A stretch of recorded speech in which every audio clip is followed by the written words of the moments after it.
Good morning, everybody. Today's our topic is types of transformer or constructions of transformer. Types of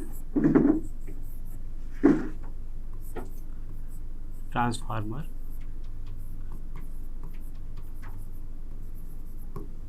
Types of transformer.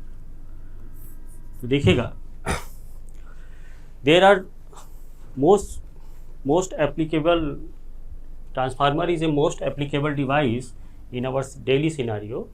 ये एक बहुत ही applicable device है.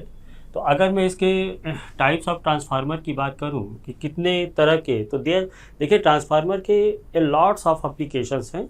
उस applications के according हमने transformer को कैटेगराइज कर दिया है ना. तो जैसे कि मैं पहला टाइप देखूं, due to their magnetic circuit,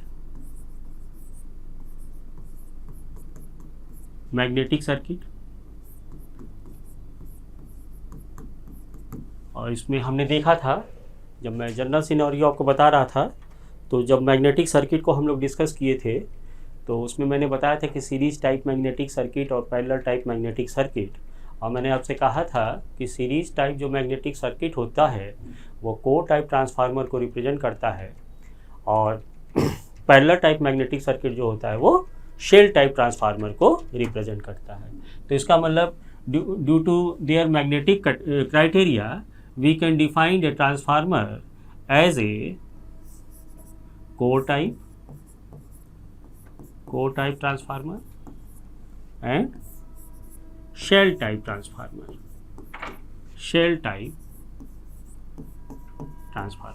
मैंने आपको बता रखा है कि this is my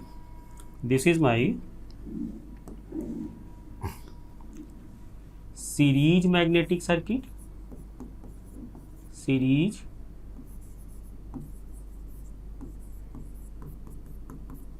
circuit, and this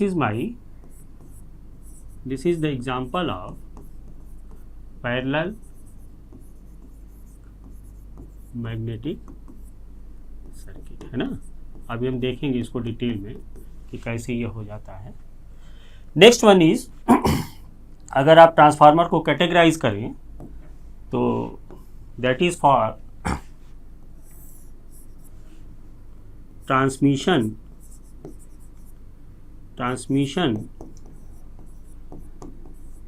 and distribution transformer.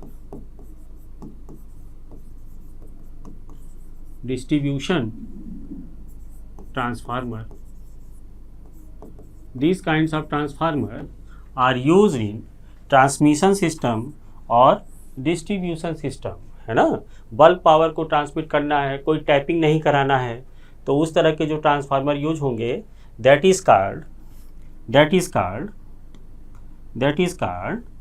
my power transformer,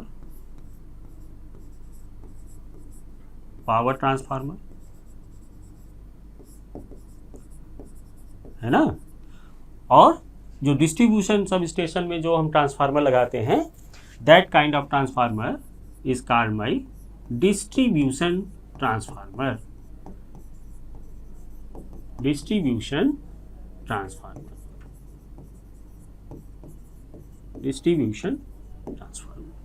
तो ड्यू टू ट्रांसफार्मर को अगर मैं कैटेगराइज करूं तो by magnetic circuit, core type transformer and shell type transformer.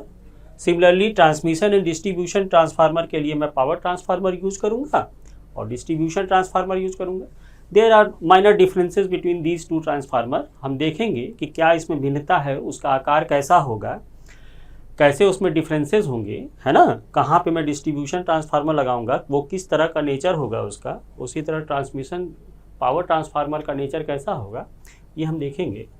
और जैसे जैसे जिस चीज़ की ज़रूरत पड़ेगी उस हिसाब से हम ट्रांसफार्मर को कैटेगराइज करते चलेंगे, है ना. तो next one is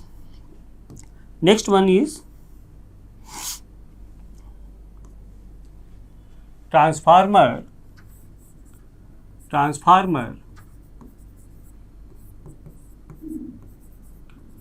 transformer in measurement system, measurement आप लोग जानते होंगे, आप लोगों ने पढ़ा होगा CT एंड PT, है ना, current transformer and potential transformer, current transformer and potential transformer. तो करंट ट्रांसफार्मर का क्या काम होता है बेटा?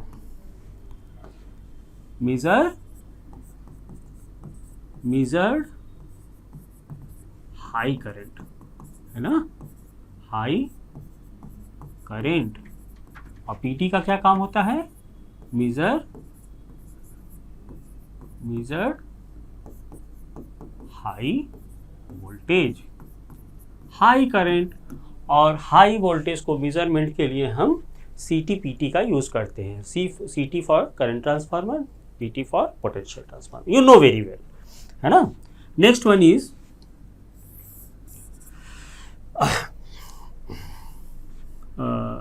देखिए, ट्रांसफार्मर का यूज हम वोल्टेज कंट्रोल में भी करा सकते हैं, है ना, वोल्टेज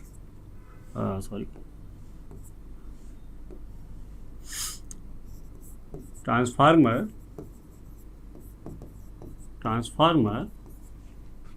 फॉर वोल्टेज कंट्रोल। और इसमें कौन कौन से ट्रांसफार्मर आ जाते हैं आपने देखा होगा। फॉर एग्जाम्पल, इसका मैं एग्जाम्पल ले सकता हूँ, वोल्टेज कंट्रोल डिवाइस, मतलब वोल्टेज को मेंटेन कराने के लिए हमें ट्रांसफार्मर की ज़रूरत पड़ती है बाय यूजिंग टैप चेंजर, है ना। Next one is induction regulator. इन सब चीज़ों से, स्पेशल काइंड्स ऑफ ट्रांसफार्मर से मैं वोल्टेज को कंट्रोल करा सकता हूँ। और ट्रैक्शन सिस्टम में आप लोगों ने पढ़ा होगा, जैसे जैसे ज़रूरत पड़ेगी हम लोग देखते चलेंगे, आप लोगों ने पढ़ा होगा बूस्टर क्या होता है ना। तो it is used in traction purpose, traction system,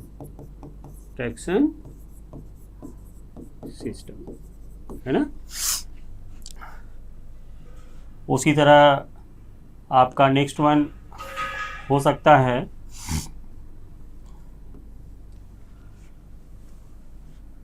transformer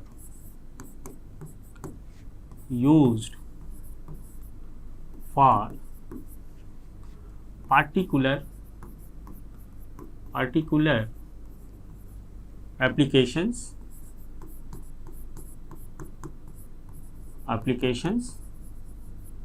someone is like welding transformer या वेल्डेड, है ना। वेल्डिंग में भी हम एक विशेष प्रकार के ट्रांसफार्मर को यूज़ करेंगे। आप लोगों ने पढ़ा होगा कि आप वेल्डिंग प्रोसेस के लिए जनरली हम डिफरेंशियली कंपाउंड मशीन का यूज़ करते हैं, डिफरेंशियली कंपाउंड मोटर का यूज़ करते हैं फॉर वेल्डिंग पर्पस। आप आगे देखेंगे डीसी मशीन का जब चैप्टर पढ़ाएंगे, how to use differentially compound DC machine for welding purpose, तो उसके लिए जिस तरह का ट्रांसफार्मर हम यूज़ करेंगे that is my welded transformer. तो कहने का मतलब ये है कि there are huge applications of transformer, है ना। आइसोलेशन पर्पस में भी हम इसका यूज़ कर सकते हैं, है ना, isolated transformer, isolation. And one of the most important thing, switch mode पर कन्वर्टर डिवाइस में SMPS में भी हम इसका यूज़ करेंगे। SMPS switch mode power supply, SMPS मतलब high frequency device, high frequency device. एक तरह से इसमें मैं वोल्टेज को मेंटेन कराता हूँ, लाइक लैपटॉप जो आप काम करते हो 5 वोल्ट DC पर काम करते हो, तो उसमें switch mode power supply, constant power का जाना उसमें ज़रूरी है। तो उसके लिए जिस तरह का ट्रांसफार्मर हम यूज़ करेंगे, इलेक्ट्रॉनिक्स इंजीनियरिंग में तो, है ना, हाई फ्रीक्वेंसी डिवाइस में तो बहुत ज़्यादा है। तो इलेक्ट्रॉनिक्स फील्ड में, इलेक्ट्रॉनिक्स इंजीनियरिंग के लिए विशेष प्रकार के ट्रांसफार्मर होते हैं, है ना। That is these all are high frequency device, very very high, मतलब mega hertz and giga hertz में जब हमें काम करना होगा तो उस तरह के ट्रांसफार्मर को मैन्युफैक्चर करने के लिए इस तरह के ट्रांसफार्मर डिज़ाइन करेंगे, है ना। तो बेसिकली आज हम मैग्नेटिक सर्किट के अकॉर्डिंग ट्रांसफार्मर का मैन्युफैक्चर देखेंगे। तो आप देखिएगा ट्रांसफार्मर के डिज़ाइन में जनरली हमारे पास कौन सा ट्रांसफार्मर है, अभी हमने 3 फेज ट्रांसफार्मर तो पढ़ा नहीं है ना। तो जाहिर सी बात है कि सिंगल फेज ट्रांसफार्मर और 3 फेज ट्रांसफार्मर को स्टडी करना है ना। और मोस्ट प्रोबेबली हम लोग सिंगल फेज ट्रांसफार्मर को लेके चलेंगे, तो सिंगल फेज ट्रांसफार्मर के लिए अगर मैं डिज़ाइन सेक्शन की बात करूं, ट्रांसफार्मर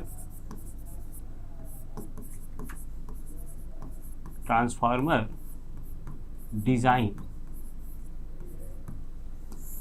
तो आप कह सकते हैं कि ट्रांसफार्मर का डिज़ाइन बहुत ही सिंपल एंड वर्सेटाइल नेचर का है। मीन्स इसमें क्या चाहिए आपको, जनरली आपको एक कोर मटेरियल चाहिए, कोर सेक्शन जिसको आप बोलोगे, कोर सेक्शन, है ना। एंड सेकेंड वन इज आपको उस कोर पे वाइंडिंग करानी है, तो that is my winding section. अब वाइंडिंग कैसे कराना है ये हम समझते हैं, कोर का सेक्शन कैसे होगा ये थोड़ा देख लेते हैं, है ना। आपको मैंने बताया था कि कोर को लैमिनेट कराया जाता है, तो मोस्ट थर्ड इंपॉर्टेंट सेक्शन इसका होना चाहिए आपका इंसुलेशन, है ना। यहाँ पे इलेक्ट्रिकल इंजीनियरिंग में आप 2 बातें बिल्कुल गांठ बांध लीजिए। इलेक्ट्रिकल पॉइंट ऑफ व्यू से आप ये देख लीजिए कि जब भी मैं इंसुलेशन की बात करूँगा तो ये वोल्टेज से रिलेटेड होगा। इंसुलेशन फेलियर कब होगा, जब वोल्टेज की अधिकता होगी। अगर मैं कोई इंसुलेशन प्रोवाइड कर रहा हूँ किसी लैमिनेटेड कोर में, तो इंसुलेशन का फेलियर कब होगा, जब उसके बियॉन्ड द वोल्टेज उसके बियॉन्ड वोल्टेज अप्लाई करूंगा तो इंसुलेशन फेलियर हो जाएगा। तो इंसुलेशन वोल्टेज डिपेंडेंट है। इंसुलेशन क्या होगा, गांठ बांध लो, इलेक्ट्रिकल इंजीनियरिंग में ये सब चलेगी, मशीन में तो खासतौर से पावर सिस्टम में भी ये सब चीज़ों की जरूरत पड़ती रहेगी कि इंसुलेशन फेलियर किसकी वजह से होता है, वोल्टेज की वजह से। और करंट का रिडक्शन किससे होगा, ये डिपेंड करता है बेटा उसके थिकनेस से, है ना। तो करंट का रिडक्शन उसके थिकनेस से, और इंसुलेशन फेलियर किससे होगा, उसके वोल्टेज से। इंसुलेशन फेलियर किससे होगा, उसके वोल्टेज से। और करंट डिस्ट्रीब्यूशन किस पे डिपेंड करेगा, उसकी करंट डेंसिटी, मतलब थिकनेस ऑफ कंडक्टर,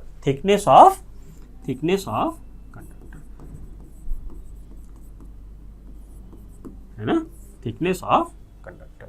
जितना ज़्यादा थिकनेस, जितना area of cross section of conductor होगा उतनी ज़्यादा करंट फ्लो करेगी, क्योंकि रेजिस्टेंस उसका बहुत कम होगा।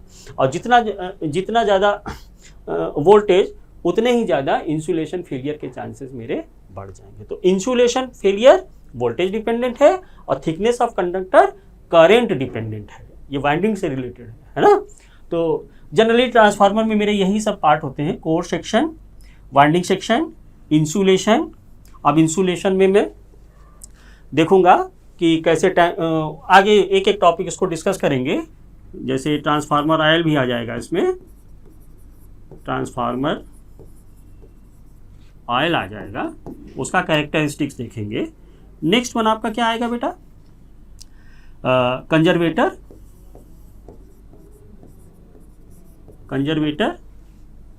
देन ब्रीथर, है ना। क्या ट्रांसफार्मर सांस लेता है ना।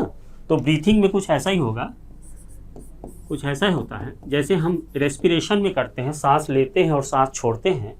तो ब्रीदर का काम यही होता है, दरअसल ब्रीदर का काम यही होता है कि this is my breather. Next one tap changer लगा होगा, टैप चेंजर, है ना। और most important thing, how to maintain the temperature. Transformer में आप एक चीज़ ध्यान दीजिएगा कि जहाँ भी आपको डक्ट मिलेगा, जहाँ पर भी आपको एम्प्टी स्पेस मिलेगा, वहाँ पे करंट का सर्कुलेशन चालू हो जाएगा, है ना। जैसे कि लेमिनेटेड कोर को आपने यूज़ किया, लेमिनेटेड कोर अगर ना यूज़ करते तो थिकनेस ऑफ कंडक्टर का सर्कुलेशन ऑफ करंट बढ़ रहा था, एडी करंट बह रहा था। एडी करंट से बढ़ने से क्या हुआ, कोर लॉसेस आपके बढ़ गए, है ना। तो वो चीज़, उस विडंबना को हमें दूर करना है, तो एम्प्टी स्पेस नहीं रखना है कोई, है ना। तो नो एम्प्टी स्पेस, है ना, प्रोवाइडेड, है ना। प्रोटेक्शन पर्पज के लिए हम इसमें बुक होल रिले लगाएंगे, प्रोटेक्शन सिस्टम, प्रोटेक्शन सिस्टम, है ना। और क्या होगा बोलो तो, प्रोटेक्शन सिस्टम हो गया आपका, और cooling, most important thing, how to cool the transformer, है ना। तो इसके नेचुरल वे भी होंगे और आर्टिफिशियल वे भी होंगे। तो कूलिंग सिस्टम, कूलिंग सिस्टम में आपका जनरली क्या आ गया बेटा, transformer oil, transformer oil and radiator, radiator, cooling fan, है ना, कूलिंग फैन एटसेट्रा, है ना। ये आगे चल के हम लोग देखते रहेंगे। This is the general scenario of transformer, this is the basic construction detailed of single phase transformer और three phase transformer. Three phase transformer में यही सब चीज़ें होती हैं, थोड़ा सा वाइंडिंग और लिंक में डिफरेंस आ जाएगा, है ना। तो देखिए, सबसे पहले हम कोर सेक्शन की बात करते हैं, how to design a core.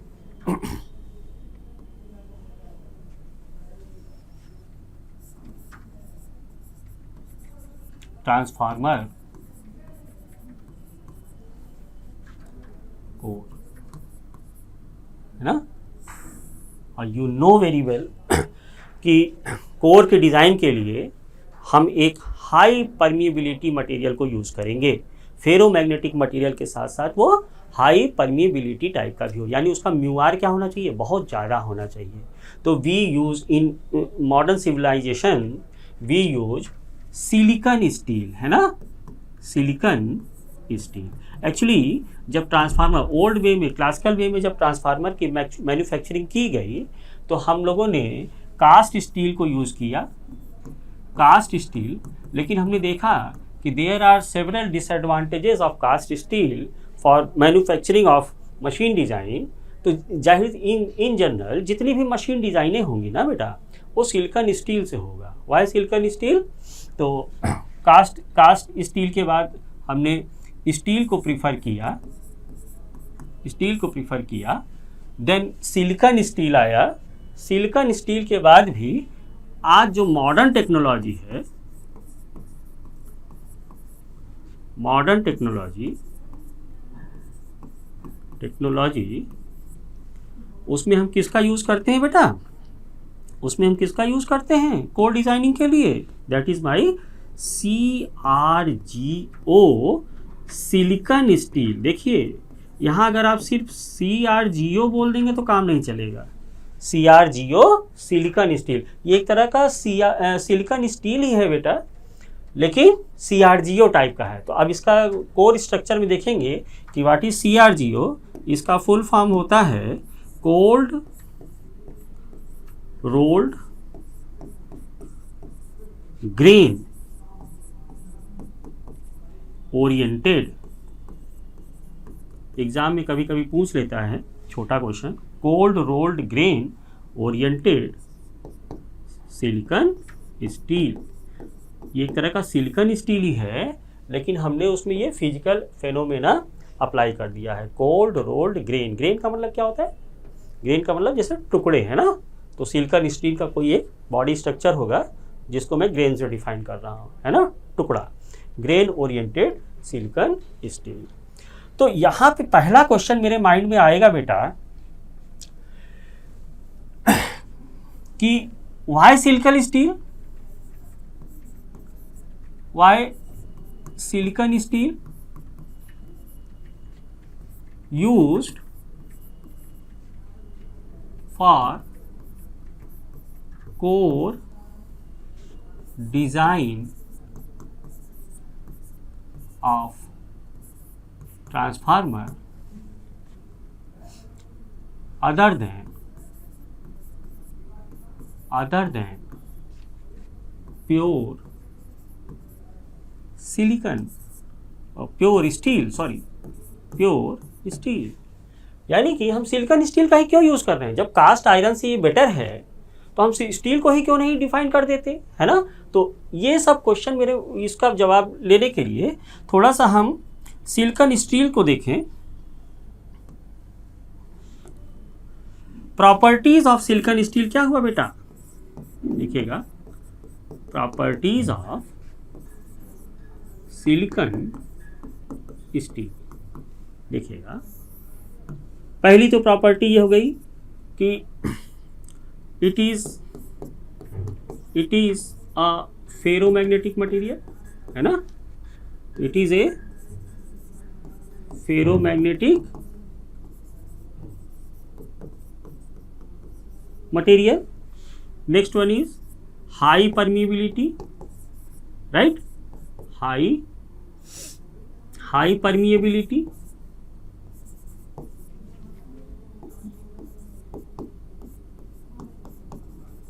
High permeability. Next one is low core losses ना, हिस्टेरेसिस लॉस, आप लोगों ने आप पढ़ चुके हैं इसको। Hysteresis loss are minimum, hysteresis loss are minimum because of soft magnetic. Silicon steel मेरा कैसा स्ट्रक्चर देता है बेटा? This is my soft magnetic iron ना, सॉफ्ट मैग्नेटिक आयरन, है ना? तो हिस्टेरेसिस लॉस इसमें मिनिमम होगा, हिस्टेरेसिस लॉस इसमें मिनिमम होगा। तो ये तो हो गई सिलिकॉन स्टील की प्रॉपर्टी, है ना? This is my silicon steel property. लेकिन यहाँ पे बात सोचने वाली ये है कि why silicon steel, why not pure steel, है ना? Why silicon steel? Silicon steel का यूज हम लोग क्यों करते हैं, प्योर स्टील को ही क्यों नहीं रहने देते, है ना? तो देखो रीजन वेरी सिंपल है, देखिएगा जरा, प्योर स्टील को समझिएगा आप। प्योर स्टील, प्योर स्टील, है ना? What is pure steel? It has magnetic property, magnetic property as well as it has conductive property। ध्यान दीजिएगा, it has conductive property also, conductive property। देखिए सिलिकॉन मेरा, steel मेरा एक आयरन है ना, आयरन कोर है ना, तो इसका जो मैग्नेटिक प्रॉपर्टी है, मैग्नेटिक प्रॉपर्टी के साथ साथ ये कंडक्टिव प्रॉपर्टी को भी एग्जिस्ट करता है। तो इसका मतलब क्या हुआ? हमको ट्रांसफार्मर के कोर मैन्युफैक्चरिंग में एक ऐसा मटेरियल चाहिए जिसका मैग्नेटिक प्रॉपर्टी तो हो पर कंडक्टिव प्रॉपर्टी ना हो। तो कंडक्टिव प्रॉपर्टी को रिड्यूस कराने के लिए हम सिलिकॉन या सिलिका मटेरियल का एज ए इम्प्योरिटी या एज ए एलॉय हम प्योर सिलिकॉन स्टील में डाल देंगे। मतलब क्या हो जाएगा? Silica plus pure steel, silica plus pure steel मेरा क्या बन जाएगा बेटा? Silicon steel. सिलिका की इम्प्योरिटी मिलाएंगे और सिलिका की इम्प्योरिटी मिलाने से देखिए क्या होगा, सिलिका की इम्प्योरिटी मिलाने से क्या होगा कि because of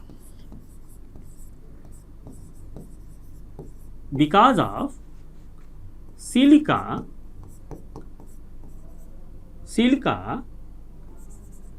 may exist only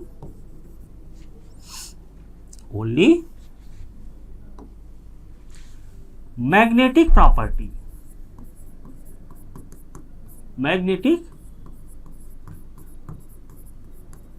property so that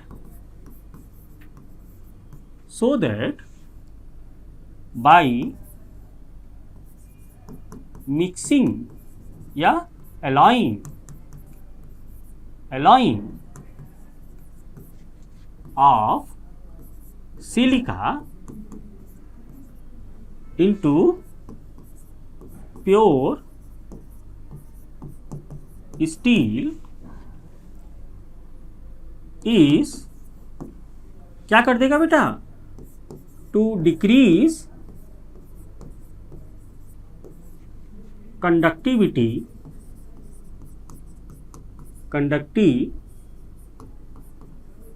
of core material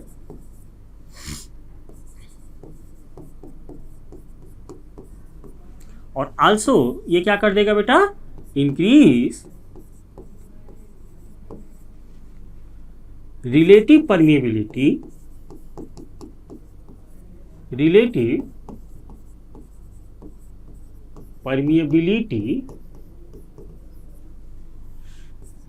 of the core, relative permeability of the core, है ना। तो देखिए एक्चुअली होता क्या है, आप लोग देख चुके हैं इसको कि सर्कुलेटिंग करंट को हमेशा रिड्यूस कराना है। मुझे सर्कुलेटिंग करंट को क्या कराना है, हमेशा रिड्यूस कराना है। भंवर धाराएं जिसको आप कह रहे हो, उसकी वजह से क्या हो रहा है, एडी करंट लॉस हो रहा है हमारा। तो एडी करंट लॉस को रिड्यूस कराने के लिए हम सिलिका का यूज करेंगे प्योर स्टील में, और उससे हमको एडवांटेज क्या मिल रहा है कि वो करंट का सर्कुलेशन मेरा कम हो जा रहा है। करंट के सर्कुलेशन कम होने के साथ साथ मेरी रिलेटिव परमिएबिलिटी बढ़ जा रही है, रिलक्टेंस मेरा घट जाएगा। रिलक्टेंस के घटने से क्या होगा बेटा, मैक्सिमम फ्लक्स क्रिएशन होगा, है ना, मैक्सिमम फ्लक्स क्रिएशन होगा। तो सर्कुलेटिंग करंट को घटाने के लिए हम सिलिका का यूज करेंगे, लेकिन कितना यूज करेंगे, है ना, कितना यूज करेंगे। तो यहां देखिएगा, this is very important term, about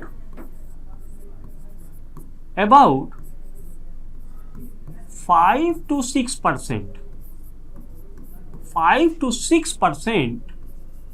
of silica are used. 5 to 6% of silica are used into the pure steel, तो अब दूसरा डप्ट मेरे माइंड में आया। पहला डप्ट क्या था बेटा, कि सिलिका की इम्प्योरिटी प्योर स्टील में मिलाएंगे हम, उससे क्या हुआ, मैग्नेटिक फ्लक्स डेंसिटी मेरा बढ़ गया, और कोर की कंडक्टिविटी घट गई, जिससे कि losses due to circulating current, losses due to eddy current मेरे मिनिमाइज हो जाएंगे। और दूसरा मिनिमाइज तरीका मैं आपको बता चुका हूं कि कोर की स्लाइसिंग करा के उसकी वार्निशिंग करा दी जाएगी, और ऐसे लैमिनेटेड कोर को रिवेट करके टाइटली क्लोज बाउंड करके हम लगाते हैं, जिससे कि उसकी सर्कुलेशन करंट मेरा घट जाए या एडी करंट मेरा घट जाए, जिससे कि एडी करंट लॉस मेरा मिनिमाइज हो जाए। एक तो तरीका वो था। दूसरा तरीका ये है कि चूंकि स्टील मेरा हाईली मैग्नेटिक मटेरियल के साथ साथ उसमें कंडक्टिंग प्रॉपर्टी भी होती है, तो उस कंडक्टिंग प्रॉपर्टी को रिड्यूस कराने के लिए मैं सिलिका की इम्प्योरिटी उसमें मिला दूंगा। लेकिन अब मैं यहाँ कह रहा हूँ कि 5 to 6% ओनली। भाई अगर ऐसी बात थी तो कंडक्टिविटी को पूरा रिड्यूस करा दो। कंडक्टिविटी को पूरा रिड्यूस कराने के लिए आप काहे 5 to 6% मिला रहे हो, उसको पूरा सिलिका ही मिला दो। नहीं, लेकिन ऐसा नहीं होगा। हम जो सिलिका की जो इम्प्योरिटी मिलाएंगे वो only 5 to 6% of pure steel होगा, है ना। अगर only 5 to 6% of pure steel होगा। फाइन, देखिए इसमें दो कारण आ जाएगा, समझिएगा।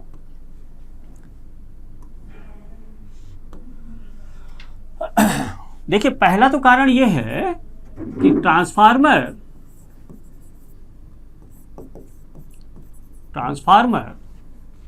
Operated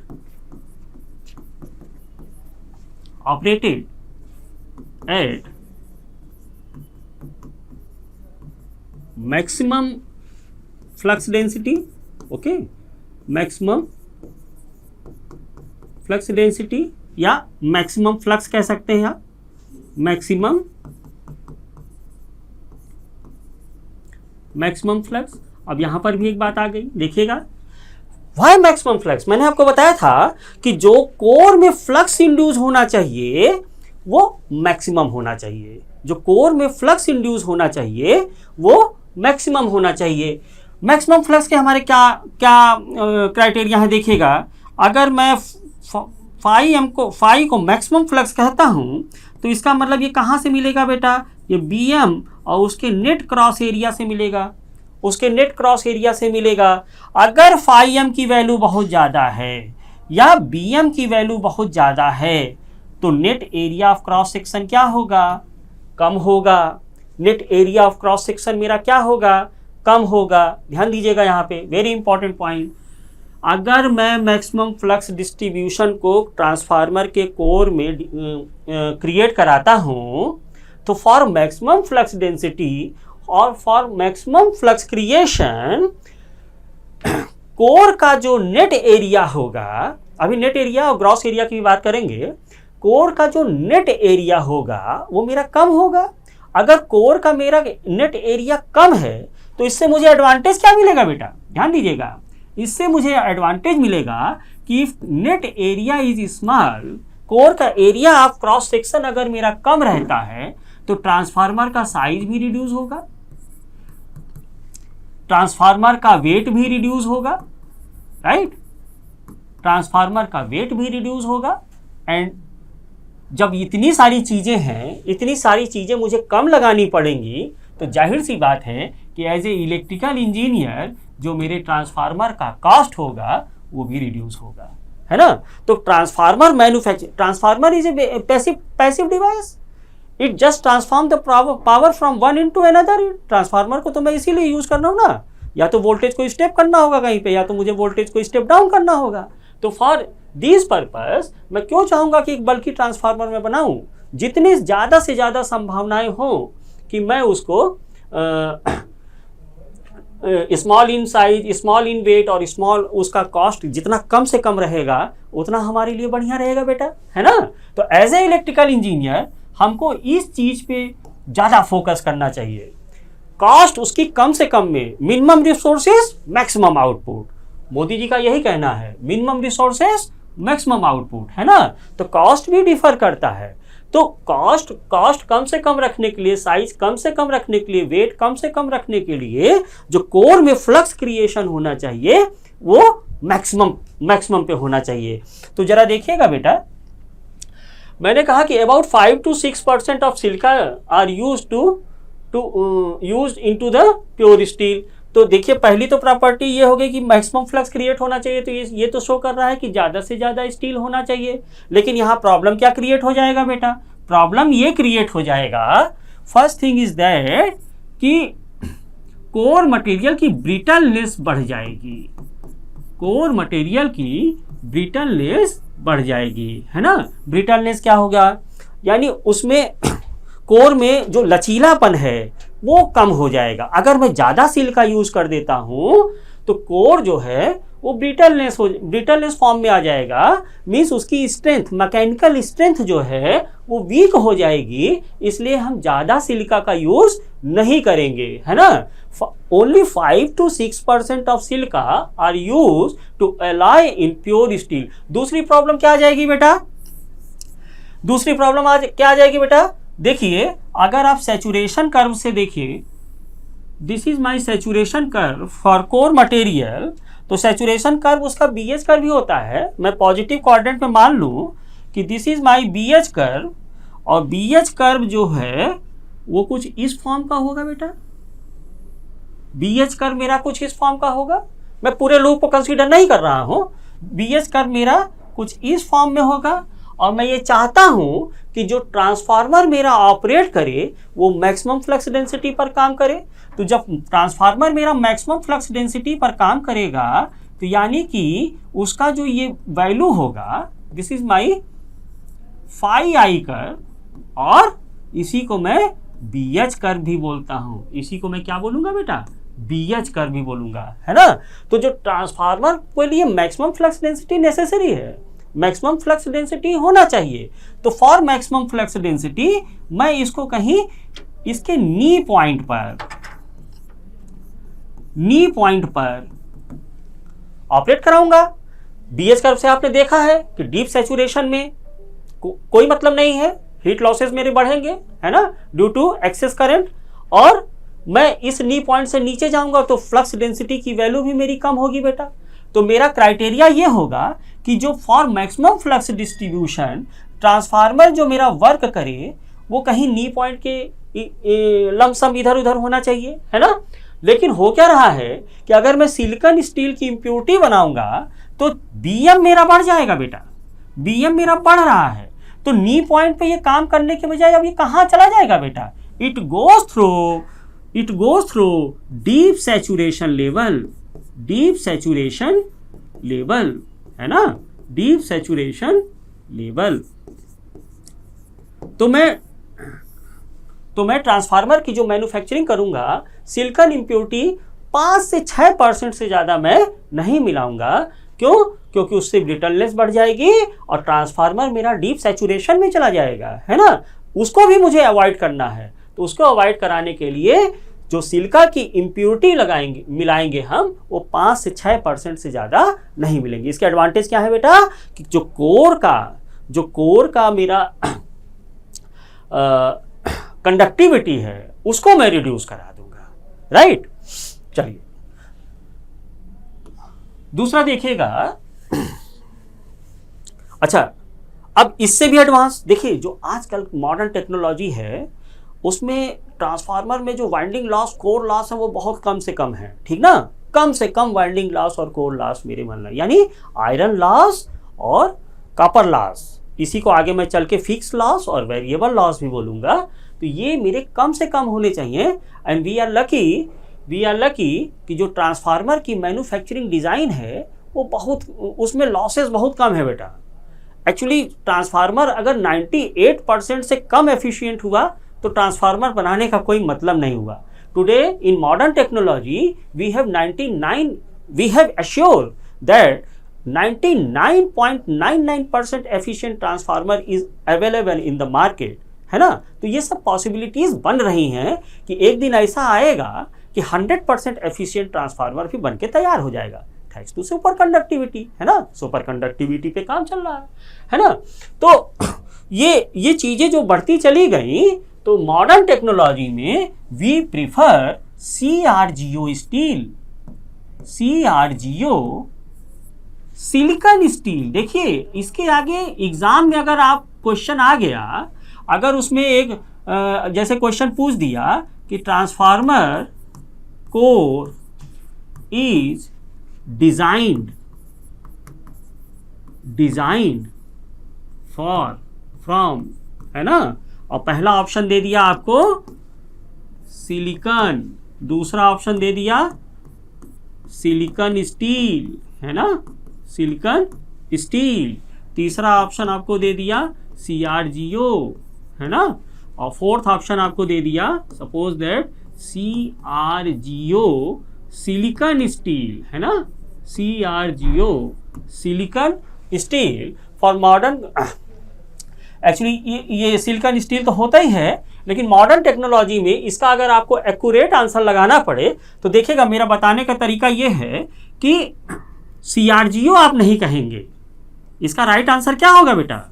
CRGO silicon steel, CRGO silicon steel. तो सिलिकॉन स्टील यानी CRGO सिलिकॉन स्टील क्या है? एक तरह से मेरा सिलिकॉन स्टील ही है ना, सिलिकॉन स्टील ही है। लेकिन यहां पे एक छोटी सी प्रॉब्लम आ जाती है बेटा, उसके लिए मुझे इसका लैटिस स्ट्रक्चर डिस्कस करना पड़ेगा। तो जरा देखिएगा स्ट्रक्चर ऑफ सिलिकॉन स्टील या स्ट्रक्चर ऑफ सिलिका।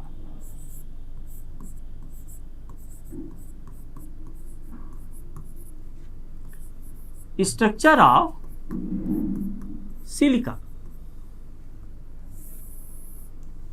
तो सिलिका का स्ट्रक्चर कैसा होता है? सिलिका का structure of silica is BCC type. BCC type को हम क्या बोलेंगे बेटा? व्हाट इज बीसीसी लैटिस, है ना? BCC is my body centred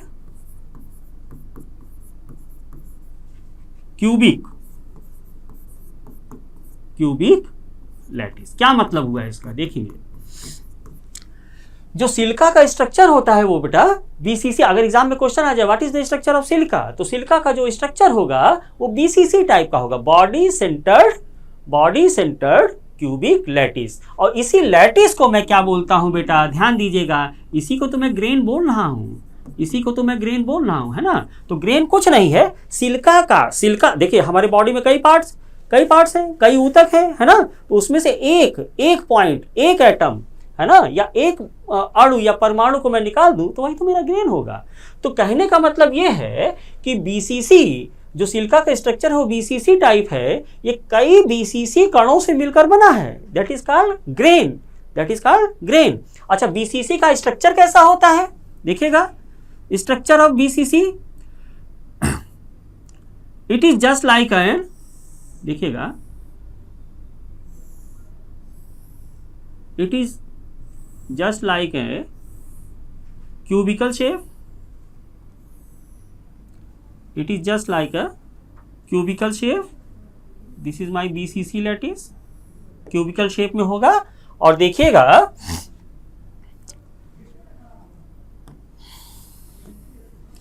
यहां पे मेरे 8 एटम्स होंगे। क्यूबिकल शेप में कितने कॉर्नर होते हैं भाई? 8 कॉर्नर होंगे। तो इन 8 कॉर्नर पे मेरे 8 एटम्स फुलफिल होंगे। These are my 8 atoms on 8 corners. और एक एटम कहाँ होगा बेटा? एक एटम इसके जस्ट सेंटर पर होगा। एक एटम कहाँ पर होगा?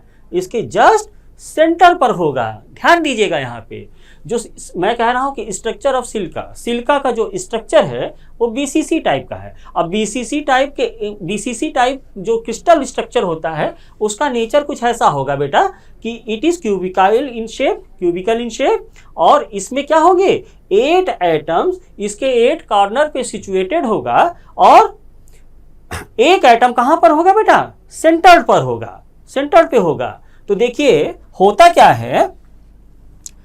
क्या है कि due to magnetic permeability of core material, अगर मैं इसके एक कण की बात करूं, एक ग्रेन की बात करूं, तो due to permeability of magnetic material, देखिए फ्लक्स मेरा हमेशा लीस्ट पाथ को कवर करेगा कि नहीं करेगा? बिल्कुल करेगा, है ना?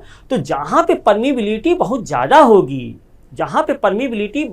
होगी, रिलक्टेंस मेरा उतना कम होगा। म्यू आर जितना ज़्यादा होगा, रिलक्टेंस मेरा उतना कम होगा, और फ्लक्स का क्रिएशन उतना ज़्यादा होगा, है ना? फ्लक्स का क्रिएशन उतना ज़्यादा होगा। लेकिन यहाँ पे क्या हो रहा है? एट नॉर्मल स्टेज इसमें जो फ्लक्स का क्रिएशन हो रहा है वो फेज साइड पे तो ज़्यादा होता है बेटा। स्ट्रक्चर ऑफ सिलिका में जो फ्लक्स का क्रिएशन है वो फेज साइड पर ज्यादा हो रहा है, और डायगोनल साइड पे देखिएगा, diagonal side, these are my diagonals, है ना? These are my diagonals. तो डायगोनल साइड पे जो फ्लक्स का क्रिएशन है वो कम हो रहा है, और फेज साइड पे जो मेरा फ्लक्स का क्रिएशन है वो ज्यादा हो रहा है। तो इसको मैं एक समान रूप से लगाने के लिए, मतलब थोड़ा सा करंट दे के मैं अगर कोर को एक्साइट करूं तो मेरा मैक्सिमम फ्लक्स क्रिएशन होना चाहिए। वो मैक्सिमम फ्लक्स क्रिएशन कब होगा बेटा? जब जो फ्लक्स का जो क्रिएशन है वो सेम स्ट्रेंथ में हो। फ्लक्स का जो क्रिएशन है वो सेम स्ट्रेंथ में हो। यानी मैं ये कहना चाह रहा हूं बेटा कि जो फ्लक्स का क्रिएशन हो रहा है वो फेज साइड में ज्यादा हो रहा है। जैसे मैं कहूं, अगर मैं इस तरह से कहूं कि जो फ्लक्स का क्रिएशन हो रहा है वो कुछ ऐसा हो रहा है ना?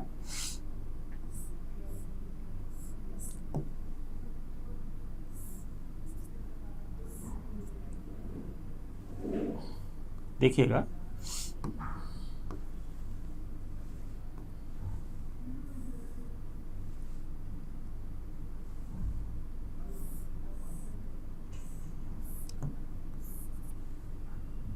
और अगर ये इसको मैं इस तरह से मान लूँ, इसको मैं इस तरह से, तो ये वैसे ही है जैसे थर्मोडायनामिक्स में आप लोगों ने ब्राउनियन मोशन पढ़ा होगा।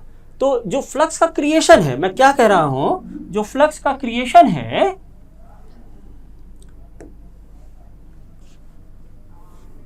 फ्लक्स क्रिएशन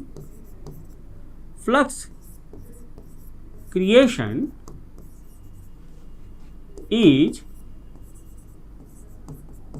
maximum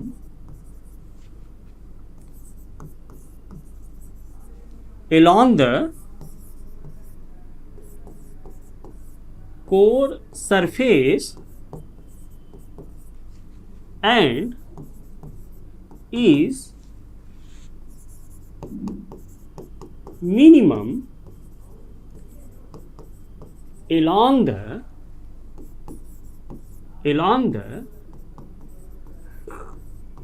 diagonal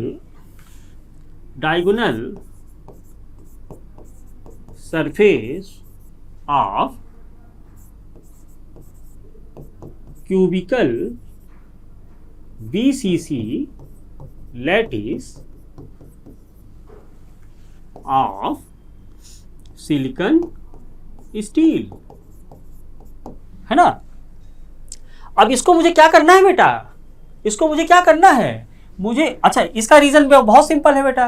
देखिए जो फ्लक्स का क्रिएशन है, आप देख रहे हैं, मैं कह रहा हूं कि face, along the face maximum है और along द डायगोनल मेरा मिनिमम है। तो आप जानते हैं कि along the face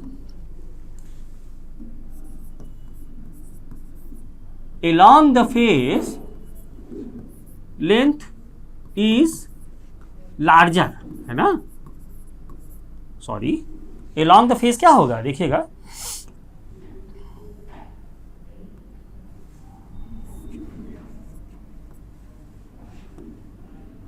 along the face length is smaller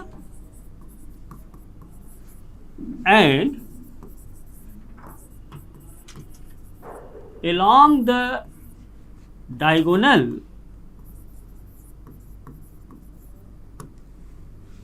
length is larger, है ना। तो अगर लेंथ बढ़ रहा है तो जाहिर सी बात है कि जो मेरा रिलक्टेंस होगा वो होता है L/μ0 μr इंटू ए। लेंथ के बढ़ने से क्या होगा बेटा, रिलक्टेंस मेरा बढ़ जाएगा, तो फ्लक्स का पाथ क्या होगा, फ्लक्स का पाथ मेरा रिड्यूस कर जाएगा। और flux tries to pass always a least path, है ना। फ्लक्स हमेशा लीस्ट पाथ को कवर करेगा। तो जाहिर आप देखिएगा कि बीसीसी लैटिस में जो डायगोनल का जो लेंथ होगा वो फेस के लेंथ से हमेशा कम होगा, जो डायगोनल का लेंथ होगा वो फेस के लेंथ से हमेशा कम होगा। तो क्या होगा, फेस के साइड ज़्यादा फ्लक्स क्रिएशन होगा और डायगोनल के साइड कम फ्लक्स क्रिएशन होगा। तो इसको रिड्यूस कराने के लिए, इसको मैक्सिमम बनाने के लिए मैं एक प्रोसेस कर दूंगा इन सिलिकॉन स्टील, जिसका मैंने नाम दे दिया है CRGO, cold rolled grain oriented. क्या कहा मैंने कि जो मेरा ग्रेन है, सिलिकॉन का एक कण है, उसको मैं क्या कर दूंगा, रोलिंग करा दूंगा बेटा। उसमें एक रोलिंग करा के उसको मैं हीटिंग प्रोसेस से गुजारूंगा। Silicon steel is going through an heating process, या इसको आप ऐसे कहिए, सिलिकॉन स्टील की जगह कहिए ग्रेन ऑफ सिलिकॉन स्टील ना। Grain of silicon steel is going through an heating process है ना, and heating process and then cooled out, then flux creation, अब क्या होने लगेगा बेटा, flux creation on the silicon steel will be maximum and unidirectional.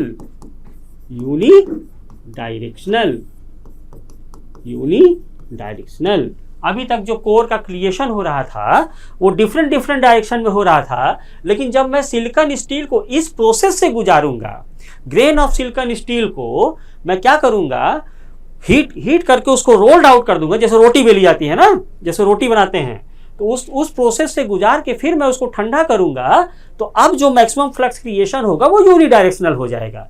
यानी मैं ये कह रहा हूं कि जो मेरा ब्राउनियन मोशन कर रहा था स्ट्रक्चर ऑफ सिलिकॉन स्टील, अब वो मेरा समान हो जाएगा बेटा, यूनिडायरेक्शनल हो जाएगा, है ना, वो मेरा क्या हो जाएगा, समान हो जाएगा।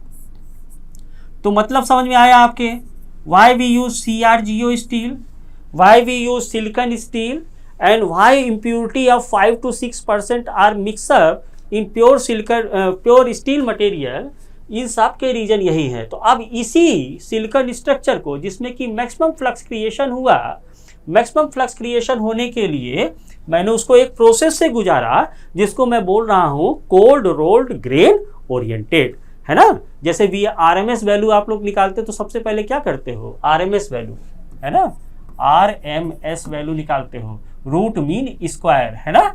तो सबसे पहले आप मीन लेते हो, देन स्क्वायर करते हो, देन उसका अंडर रूट कर देते हो। तो यहाँ पर भी कोल्ड रोल्ड ग्रेन, आपके पास ग्रेन है, उसको आपने रोलिंग कराया एंड देन कोल्ड कर दिया, ठंडा कर दिया, तो जो फ्लक्स का क्रिएशन हो जाएगा वो यूनिडायरेक्शनल हो जाएगा और हमको मैक्सिमम फ्लक्स क्रिएशन मिलने लगेगा, है ना। तो अगर इसको मैं ग्राफिकल वे से देखूं, तो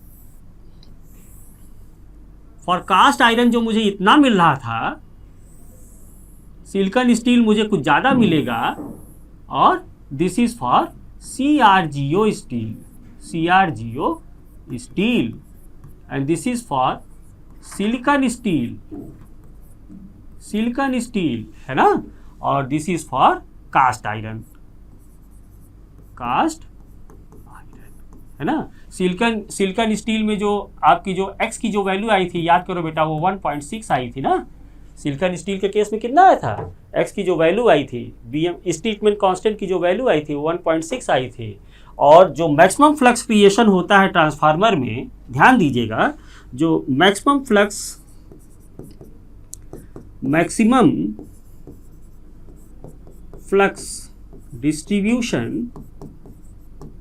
distribution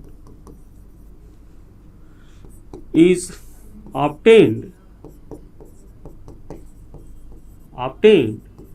at BM is equal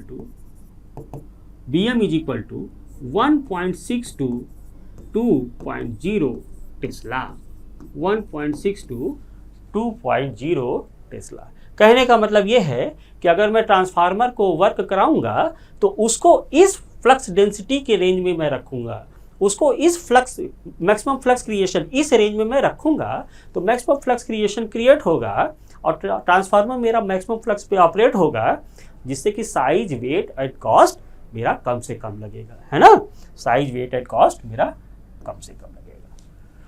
तो ये तो हो गया जनरली मेरा कोर का स्ट्रक्चर। तो कोर में हम लोगों ने देखा कि we use pure steel, then silicon steel के बाद CRGO स्टील, उसकी कैसे इम्प्योरिटी करेंगे। तो these are basic scenario of silicon steel. अच्छा, यहाँ पे देखिएगा और क्या क्या बातें होनी चाहिए कोर में, कोर का स्ट्रक्चर और क्या क्या होना चाहिए, है ना। तो एक तो होना कोर का जो स्ट्रक्चर आएगा, structure of core structure of core is QC form. QC for structure, QC form structure और स्टेप्ड कोर, है ना, स्टेप्ड कोर, स्टेप्ड कोर और QC फॉर्म स्ट्रक्चर. इस स्ट्रक्चर को हम क्या बोलेंगे? देखिए, जो ट्रांसफार्मर में जो slicing of core, laminated core हम ले रहे हैं, उसका स्ट्रक्चर सिलेंड्रिकल होता है और सिलेंड्रिकल में इंसुलेशन लेवल प्रोवाइड कर, डिफरेंट डिफरेंट स्लाइस होगा, डिफरेंट डिफरेंट पत्तियां होंगी. उस पत्तियों में मैं क्या करूंगा? इंसुलेशन प्रोवाइड करके लैमिनेटेड कोर बनाऊंगा. लैमिनेटेड कोर बनाने के बाद उसकी जो मुझे स्ट्रैगिंग करानी पड़ेगी, it should be high stackable. High stackable मतलब देखिए, ट्रांसफार्मर का पहले इसको समझ लेते हैं. क्यूसी फॉर्म स्ट्रक्चर का मतलब मैं क्या कह रहा हूं कि जो ट्रांसफार्मर का जो स्ट्रक्चर है वो सिलेंड्रिकल इन नेचर है. ट्रांसफार्मर का जो स्ट्रक्चर है वो सिलेंड्रिकल इन नेचर है. तो मैं इसको क्या करूंगा? जो इसका जो इनसाइड वे है उसको मैं स्टेप कोर के फॉर्म में रखूंगा. उसको मैं स्टेप कोर के फॉर्म में रखूंगा. This is my step core, step core, है ना. अब इस स्टेप कोर के, इससे मुझे फायदा क्या मिलेगा? Insulation level, insulation level for core structure, core structure will be maintained to cover large area. तो these are my step core. और अगर मैं स्टेप्स को बढ़ाता जाऊंगा, स्टेप्स को बढ़ाता, देखिए ये सिलेंड्रिकल स्ट्रक्चर है, इसको मैंने स्टेप कर दिया. स्टेप करने के बाद ये मेरा डक्ट एरिया होगा, उसके बाद low voltage winding, high voltage winding, इस तरह से मेरा कोर का स्ट्रक्चर चढ़ता जाएगा. तो मैं जितना ज़्यादा इसके स्टेप्स को बढ़ाता रहूँगा, देखिए ये तो एक सिंपल स्टेप्स है. अगर मैं कोर का स्टेप्स बढ़ा दूँ, कोर का स्टेप्स कुछ इस तरह से कर दूँ, है ना, इस तरह से कर दूँ,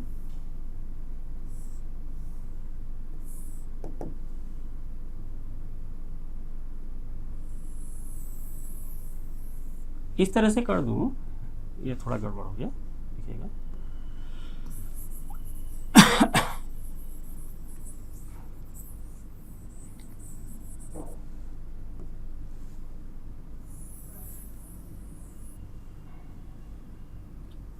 this is my cruciform structure. हाँ, this is my cruciform structure.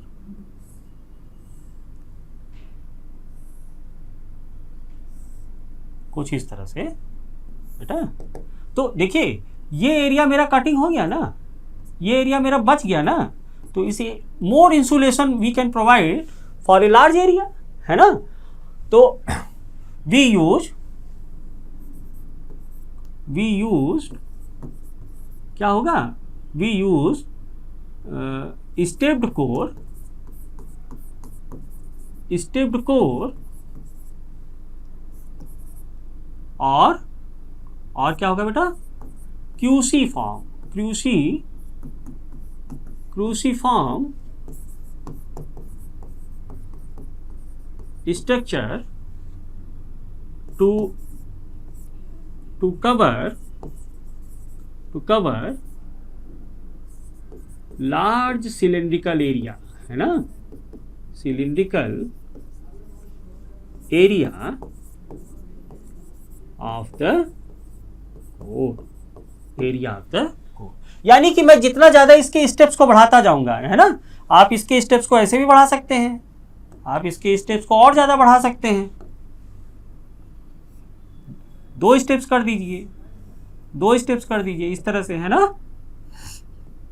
ये आएगा इस तरह से, है ना, इस तरह से बढ़ जाएगा 2 स्टेप्स पे, तो ये एरिया और कम हो गया। तो जितना ज़्यादा आप स्टेप्स बढ़ाएंगे ट्रांसफार्मर में, जितना ज़्यादा आप स्टेप्स बढ़ाएंगे उतना ज़्यादा ये इंसुलेशन एरिया वो कवर करता चला जाएगा, है ना। तो ट्रांसफार्मर का जो कोर का स्ट्रक्चर होगा वो स्लाइसिंग ऑफ कोर होगा, लैमिनेटेड कोर होगा और क्यूसी फॉर्म होगा। क्यूसी फॉर्म का मतलब स्टेप्ड इन कोर होगा। अच्छा, ट्रांसफार्मर के वोल्टेज इक्वेशन में आपने देखा था कि जो वोल्टेज इक्वेशन आपने डिराइव किया था, देखिएगा E is equal to under root 2 pi F phi m into N। आपने ये फार्मूला निकाला था, है ना। ट्रांसफार्मर में जो इंड्यूस इलेक्ट्रोमोटिव फोर्स इंड्यूस होता है वो under root 2 pi F phi m into N होता है। इसी को आप कैसे लिख सकते हैं, phi m को आप क्या लिख सकते हैं, under root 2 pi F B M into AC into N, into AC। तो देखिए एक फैक्टर यहाँ पे इंक्लूड हो जाएगा, ध्यान दीजिएगा, दिस इज माई KS, और इसको मोस्ट बेटर लिखिए आप, तो AN से रिप्रेजेंट कीजिए, AN से रिप्रेजेंट कीजिए। तो ट्रांसफार्मर का ये फैक्टर मायने रखता है। एक्चुअली जो ट्रांसफार्मर का कोर डिजाइन होगा,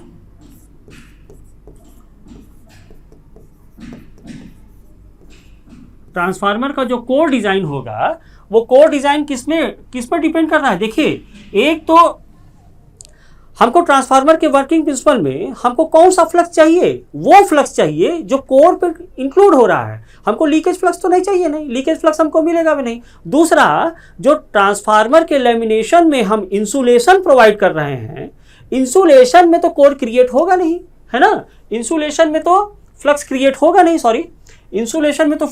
होगा नहीं, तो जो ट्रांसफार्मर का नेट क्रॉस सेक्शन एरिया अगर हम देखें तो वो 2 भागों में डिवाइड हो जाएगा कि नहीं हो जाएगा बेटा। पहला भाग होगा मेरा net cross section area,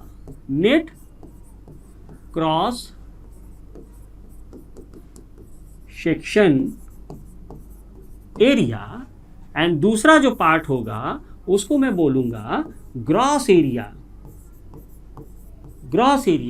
net cross section area को मैं रिप्रेजेंट करूंगा AN से और ग्रॉस एरिया को मैं रिप्रेजेंट करूंगा AG से, है ना।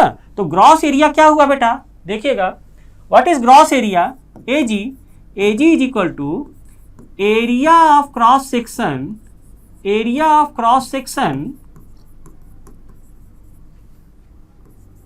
Due to core plus area of cross section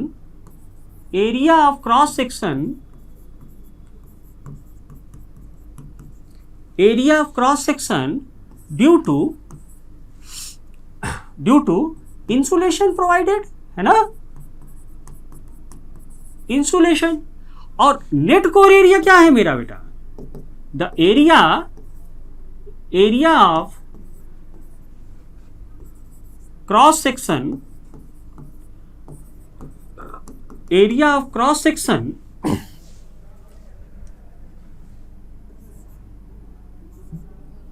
due to flux creation. तो एक्चुअली ट्रांसफार्मर के वर्किंग ऑपरेशन के लिए मुझे इसी एरिया की तो जरूरत होगी, मुझे नेट एरिया की तो जरूरत होगी, इस होल एरिया की जरूरत थोड़ी ना होगी। तो हमको कितना एरिया कवर करना है, that is defined by stacking factor, है ना। तो स्टैकिंग फैक्टर से मुझे ये चीज पता चल जाएगा कि किसी ट्रांसफार्मर में उसके इंसुलेशन लेवल क्या है, ट्रांसफार्मर का इंसुलेशन लेवल क्या है। समझते चलिएगा इन चीजों को। हमें नेट क्रॉस सेक्शन एरिया की जरूरत है, हमें उस वर्किंग फ्लक्स की जरूरत है जो कोर में क्रिएट हो रहा है। तो इंसुलेशन लेवल आपने देखा होगा कि जब ट्रांसफार्मर की आपने स्लाइसिंग कराई थी तो स्लाइसिंग कराने में यहाँ पे इंसुलेशन लेवल आया था ना बेटा, जिससे क्या होगा, कोर की थिकनेस बढ़ जाएगी। कोर का नेट क्रॉस सेक्शन एरिया वो होगा जिसमें केवल मुझे फ्लक्स का क्रिएशन चाहिए। तो इंसुलेशन तो फ्लक्स प्रोवाइड नहीं करेगा, तो हमें उस एरिया को रिड्यूस कराना है। हमें केवल उसी एरिया से मतलब है जिसमें कि हमको वर्किंग फ्लक्स मिल रहा है। और ये कौन डिसाइड करेगा बेटा, ये हमारा एक टर्म डिसाइड करेगा, that is called stacking factor. क्या कहेंगे उसको, स्टैकिंग फैक्टर। तो what is stacking factor, stacking factor, it is defined by Ks and Ks is equal to net cross area, net cross section of area, that is An, or upon gross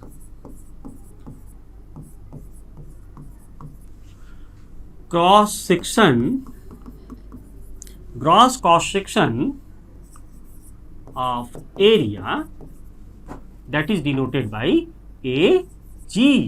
यानी simply मैं कह सकता हूं कि Ks is equal to An upon Ag, Ks is equal to An upon Ag।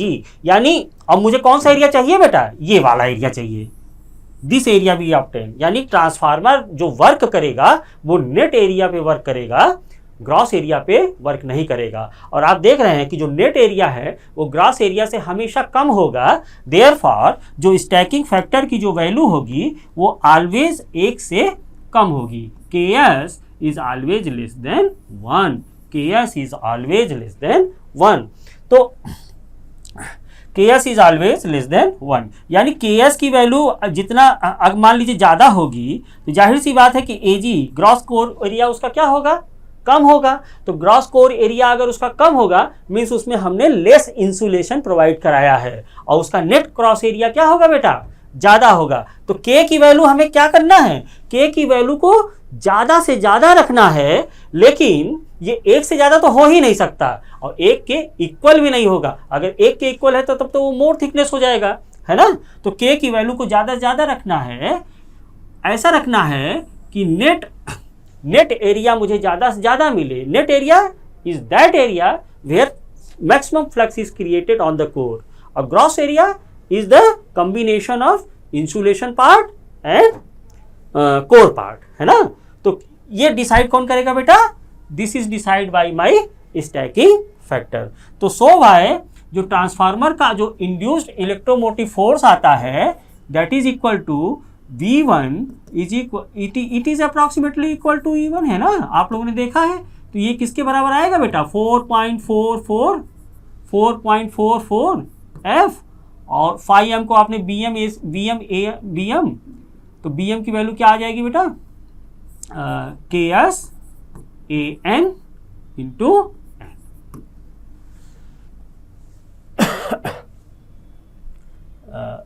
साथ में BM भी रहेगा ना, साथ में BM। यानी कि हमको तो नेट एरिया चाहिए, देखिएगा हमको कौन सा एरिया चाहिए बेटा, हमको नेट एरिया चाहिए। This is not An, this is K times of Ag, this is K times of Ag, और साथ में BM भी रहेगा, because phi M is equal to BM into An, है ना। Phi M is equal to BM into An, जहाँ An मेरा net cross area हो। अभी आप आगे जब सिंक्रोनस मशीन पढ़ोगे तो आप देखेंगे कि उसमें भी इंड्यूस्ड वोल्टेज मेरा कुछ ऐसा ही मिलेगा, है ना। लेकिन वहाँ पे इस फैक्टर की जगह पे Ks Ag की जगह पे आप क्या लगा देंगे बेटा, Kw लगा देंगे, जहाँ Kw को आप वाइंडिंग फैक्टर पढ़ेंगे, है ना।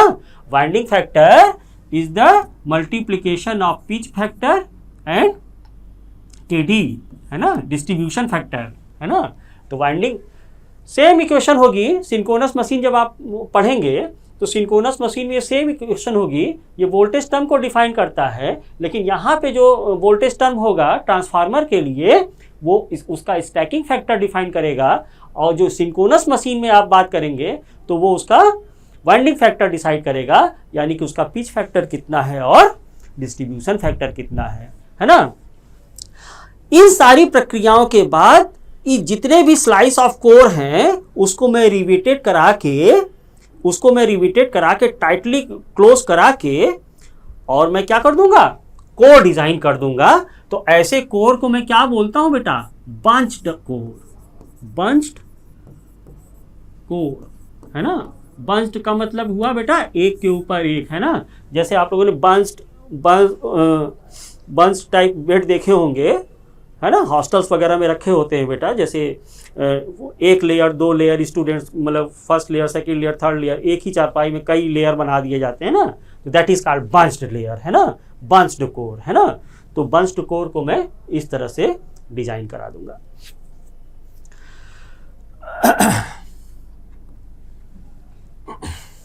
तो कोर टाइप कंस्ट्रक्शन में बेसिकली हम लोगों ने अभी तक ये देखा कि हम कौन सा मटेरियल लेंगे। We use silicon steel, more preferable in modern technology, we prefer CRGO silicon steel, है ना। अब सिलिकॉन का स्ट्रक्चर हम लोगों ने देखा, कोर की प्रॉपर्टीज हमने देखी कि ट्रांसफार्मर कोर के लिए कोर का डिजाइन स्ट्रक्चर कैसा होगा, है ना। उसके बाद स्लाइसिंग ऑफ कोर क्यों किया हमने, है ना, CRGO स्टील क्यों लिया, ये कुछ कोर की बेसिक प्रॉपर्टीज हो गई। नेक्स्ट थिंग, अगर मैं मैग्नेटिक सर्किट की बात करूं